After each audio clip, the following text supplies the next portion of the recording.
morning, USA. This is Mr. Nick, your host. Anyway, so sorry, man. I'm tired and all beat up. Anyway, top news today. Harvey blamed on climate change despite drought and hurricane strikes. Conservative candidates across the nation Trump's campaign strategy. Conservative candidates across the nation Trump campaign strategy. FBI says lack of public interest in Hillary emails justifies withholding documents. Yeah, that's so, let's go right to Harvey. Harvey blamed on climate change despite drought and hurricane strikes. Before Harvey, it had been reckoned 12 years since a major hurricane made landfall in the United States, but that hasn't stopped climate change movement from blaming the category 3 on global warming. Global warming.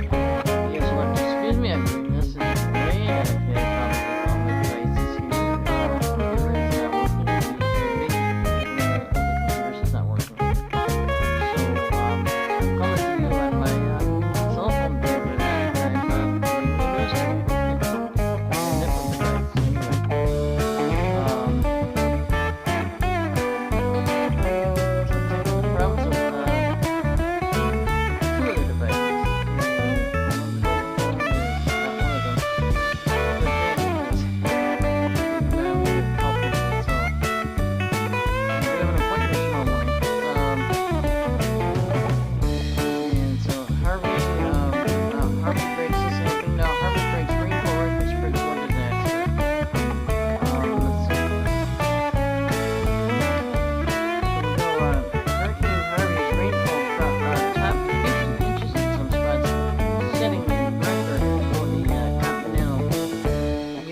flooding reached more neighborhoods in Texas Tuesday.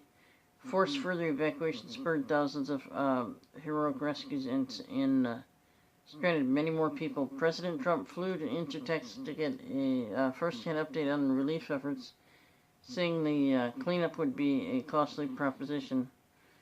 One congresswoman from Texas floated a $150 million price tag as much as the 2005 relief effort of Hurricane Katrina and the 2012 Superstorm Sandy repairs cost. The federal government combined. Local media reported, the death total at 15. One of those confirmed was a Houston police sergeant who drowned while trying to find a path to work Sunday morning to help with the rescue efforts. Boy, folks, please pray for all those people in Texas, including the law enforcement officer who died. Oh my gosh. Such a... Well, you wonder why the weather couldn't hit California that way. You know, maybe wash some of the libertards in the ocean there. Did I say that? Yeah, I did.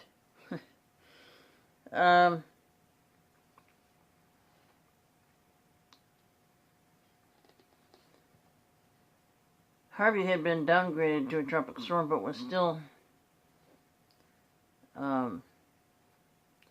doing damage, with forecasters saying Louisiana was in the path. Evacuations were beginning Tuesday in the state's southwest, as well as parts of East Texas, and still swamped communities around Houston, with at least 1.7 million people ordered to leave their homes. On Tuesday evening, Houston Mayor Sylvester Turner imposed a midnight to 5 a.m. curfew on the city after scattered reports of looting. Officials said more than 13,000 people all over southeast Texas had been rescued, and Houston Police Chief Art Acevedo said his team was continuing to work around the clock to find the still stranded. The Federal Emergency Management Agency has been closely coordinating with the state and local officials. Recovery is a slow process, but rest assured we're doing everything we can, FEMA Administrator Brock Long said. At the roundtable discussion with Mr. Trump and officials in Annabelle. All eyes are in Houston, and so are mine. We've got a long time to go. We're still in a life-saving, life sustaining mission, Mr. Long said.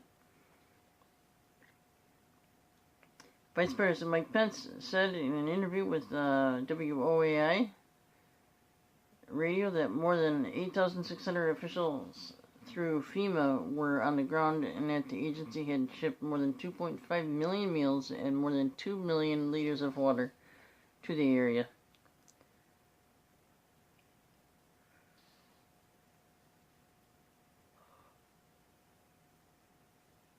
Oh, excuse me, guys.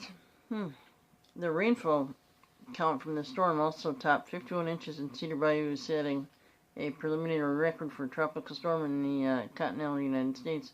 The National Hurricane Center was forecasting an additional 6 to 12 inches of rain through Friday over parts of the upper Texas coast into southwestern Louisiana. The rain created additional headings for responders Tuesday when a pair of dams that protect downtown Houston started to overflow, even after officials began releasing water from the Addicks and Barker reservoirs on Monday in anticipation of the flooding. The American Red Cross said Tuesday that at least 17,000 people sought refuge in Texas shelters Monday night. As the George R. Brown Convention Center approached double its capacity of 5,000 people Tuesday evening, Mr. Turner said the Toyota Center, home of the NBA's Rockets, also will be used to house refugees. Some officials said it was too early to provide damage estimates, but Rep. Sheila Jackson Lee, Texas Democrat, said on CNN that she would be seeking a $150 billion aid package, the approximate amount the federal government provided for relief of Hurricane Katrina in 2005 and Superstorm Sandy in 2012 combined. We don't know where else Hurricane Harvey will come, and we understand it may turn back to Houston tomorrow and the next day, Ms. Jackson Lee said. The National Hurricane Center also warned that tornadoes were possible from southeast Texas along parts of southern Louisiana, Mississippi, and Alabama. Residents did what they could to escape the overflowing water in their homes, as many heeded the call local officials to assist others where they could. Barrett Zuzkind of Houston said he and a few friends carried their boats away from Matagorda Bay last week in case the hurricane hit, but ended up coordinating with local officials to pick up people stranded in their homes. He marveled at how many people came to help from all corners, including average citizens, risking damage to their personal vehicles and boats. He said they worked with people and responders from Denton, San Antonio, Belleville, Beaumont, and Louisiana. The hardest part for them was we would knock on the doors. We had to tell them, look, we are going to put 18 people on this boat. Just try to grab one bag of clothes, he said. Prioritize in 5 minutes. I mean, it was hard just to be part of it. Seeing people decide what they could live with for the rest of their lives, he said. James Grissom, who lives in the Grand Mission neighborhood in Katy West of Houston, said she and her fiance, Austin Walker, threw as many belongings as they could into their attic before leaving.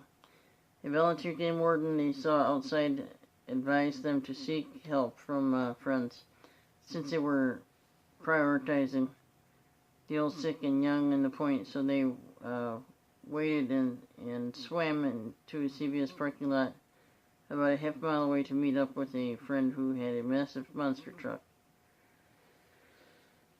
Pretty neat the way they're working together out there.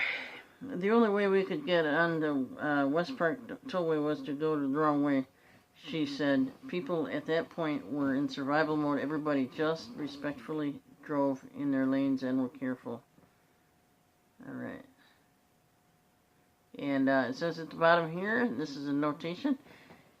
This article is based in part on wire service reports. And so make sure you share the article. You can share this video if you like. Man, some important stuff going on out in Texas.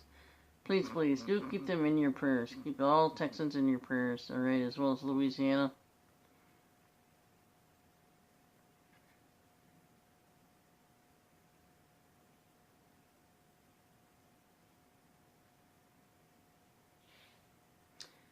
Okay, well, you want to see the real libertards in action here. I think this is what we're getting into now. And you guys are going to remember this one. This one person here. It is just absolutely sick.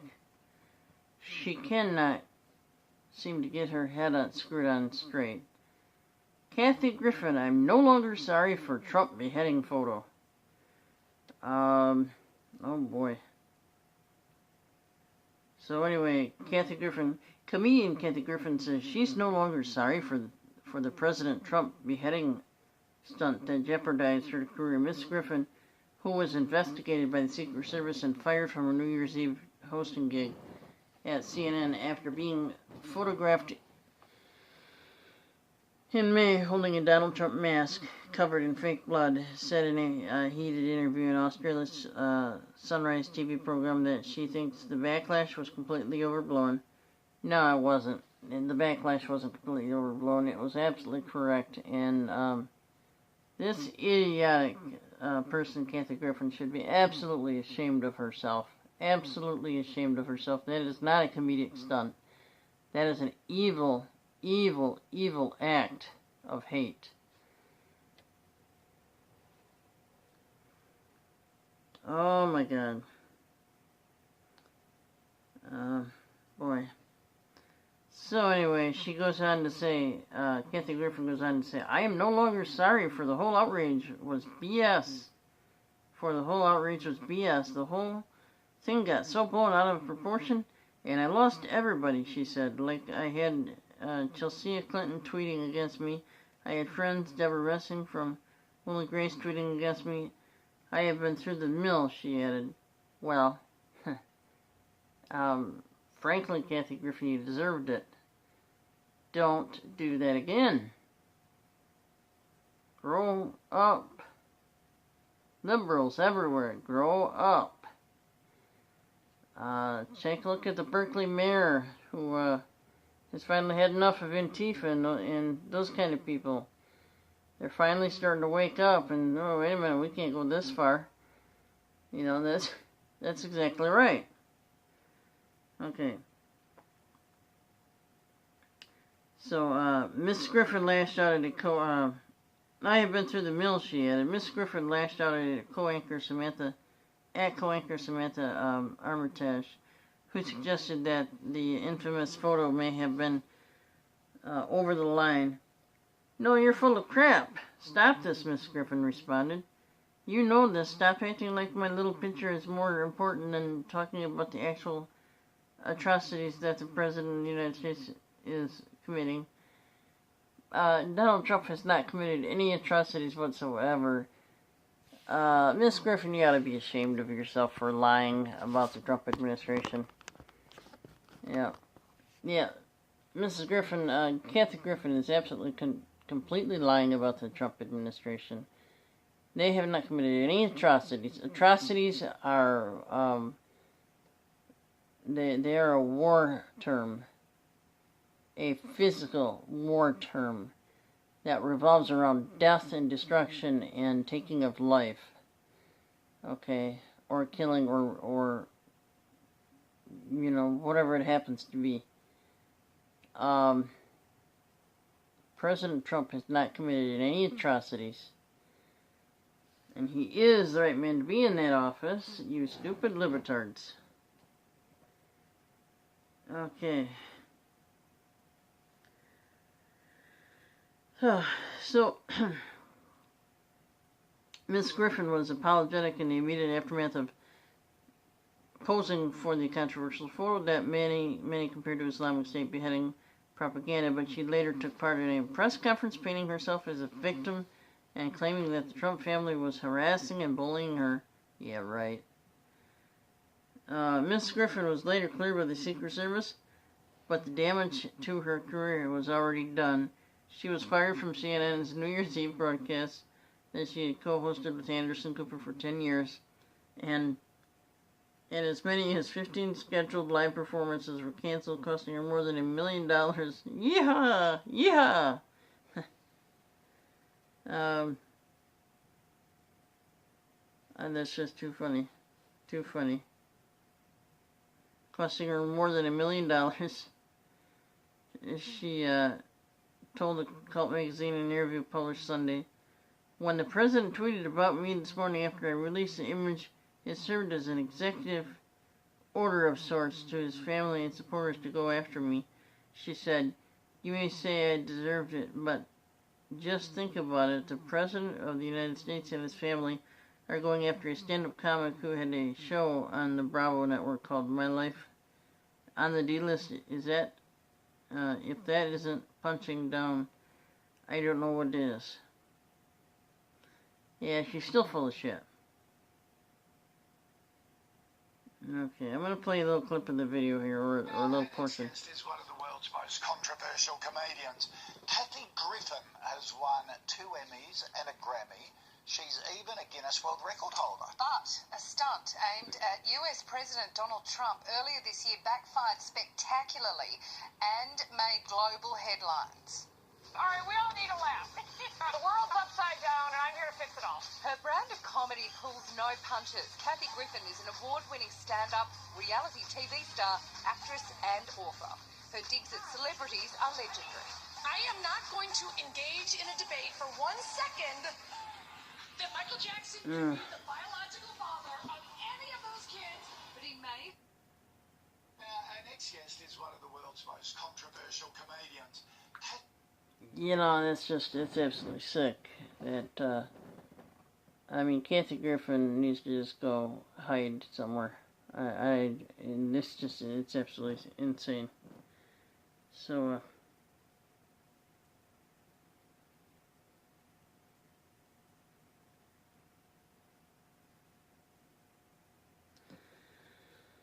wonder if we got time for one more article here. Conservative candidates across the nation trumpet campaign strategies. Meaning, I believe simply meaning, President Trump candidate Trump at the time had a good message. Therefore, a lot of people got sold on him. Now, for all those people that would disagree with me when I say Donald J. Trump is the right man for the presidency at this time, you're full of shit. And here's why.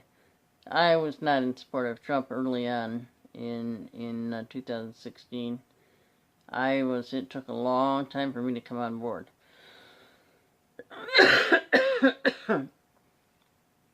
And finally, toward the end, he sold me. He sold me on his brand, on his products, essentially. Excuse me. So anyway, this next article is conservative candidates across the nation trumpet campaign strategies. Undeterred by election losses, the spate of conservative candidates are wrapping themselves in the Trump mantle, believing the loyalty they have shown the president will pay off at the ballot box next year. From Virginia to Arizona, conservative Republicans who lost primaries in the past are honing their next campaign along the lines of Mr. Trump's iconoclastic run last year, figuring he has blazed a new path for victory. Nowhere is that more true than in Nevada, where Danny Tankelin is hoping the 6th time is the charm as he seeks to unseat Senator Dean Heller, a fellow Republican who, he says, turned his back on Mr. Trump and his America First agenda. I supported President Trump all the way through the end of the campaign last election. That was an unpopular position for many, Mr. Tarkin told the Washington Times. This week I stood on an island by myself here in Nevada. Since 2004, Mr. Tarkin, the son of the late legendary UNLV basketball coach Jerry Tarkanian, has run for the Nevada State Nevada Secretary of State, the U.S. Senate, and the U.S. House twice. He nearly ended his losing streak last week when he lost one of those House races to Democrat Jackie Rosen by a single percentage point. After sticking with Mr. Trump the whole time.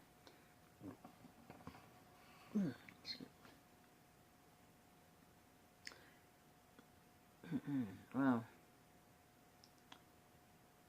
now he wants to turn his campaign loose on Mr. Heller, saying the incumbent isn't doing enough to back Mr. Trump in the Senate. The reason so many have encouraged me to run against Dean Heller is because I supported President Trump, and Dean Heller has not, Mr. Turkinen said. Mr. Turkinen said Mr. Heller has recently begun trying to repair the gap with Mr. Trump by pointing to Heller-backed bills that the president had signed and by revealing that he did in fact vote for Mr. Trump in the last year's election. But the senator this week criticized Mr. Trump's pardon of former Maricopa County, Arizona Sheriff Joe Arpaio and told NBC he is not eager to force a government shutdown over funding for a border wall. President Trump had every right and was absolutely positively correct in pardoning Sheriff Joe Arpaio. He should have never been charged with anything. He didn't do anything illegal. He simply enforced the laws. Sheriff Joe did nothing illegal. He's not a criminal and has never been a criminal. And left lunatics should just be ashamed of themselves for even considering that sort of thing. That's just awful. Tommy Ferrari, Hill, the campaign spokesman, said Mr. Heller is committed to advancing the conservative agenda. Dean voted for the Obamacare repeal after the president-backed continues to play a critical role in crafting a tax reform proposal that the president enthusiastically supports, and is dedicated to working with the administration on an infrastructure bill that will boost growth and job creation in Nevada and throughout the country.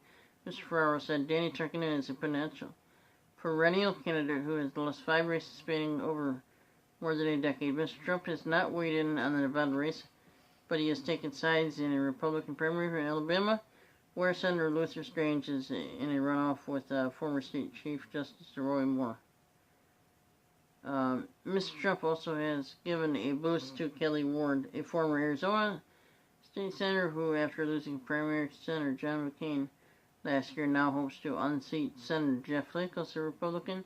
As a rally in Arizona last week, Mr. Trump said Mr. Flake was weak on borders, weak on crime. Mr. Trump, President Trump, I don't know why they keep calling him Mr. Trump, he's President Trump, won the White House by identifying and turning out disaffected voters, tapping social media and picking feuds with Republicans and Democrats, depressed celebrities, and even average Americans who he felt had wronged him. Running toward Mr. Trump appears to be a good move in Alabama, where a Harper polling survey released Tuesday found a plurality of Republican primary voters said their chief goal was to find a senator who shows strong support for President Trump.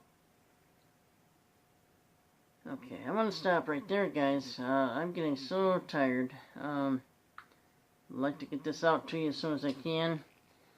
Hey, guys, I'm not going to do the weather today as things are getting a little screwy for me. And it's not too much longer, and I will be on my trip. I will be flying out to the East Coast on September 7th. So please do pray for me. Pray for that my flights are all safe. My flight from my hometown, my area, in my state to all the way out to Maryland. I'm going to, I think the first layover is at Chicago, and then I head from Chicago on to BWI, Baltimore Washington International Airport. And then from there, well,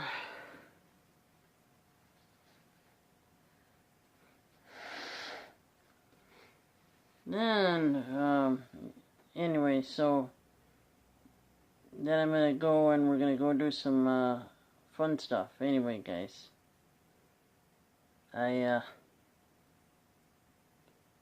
look for me on YouTube here. Shortly, I'm going to try to get some videos out there as I'm vacationing.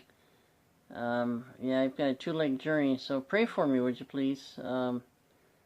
On both legs of my journey there, my vacation, to the East Coast and to to other parts of the country. Alright, my friends, family friends, my loved ones, subscribers, have a great day. This has been Good Morning USA with your host, Mr. Nick. I'm out. God bless you.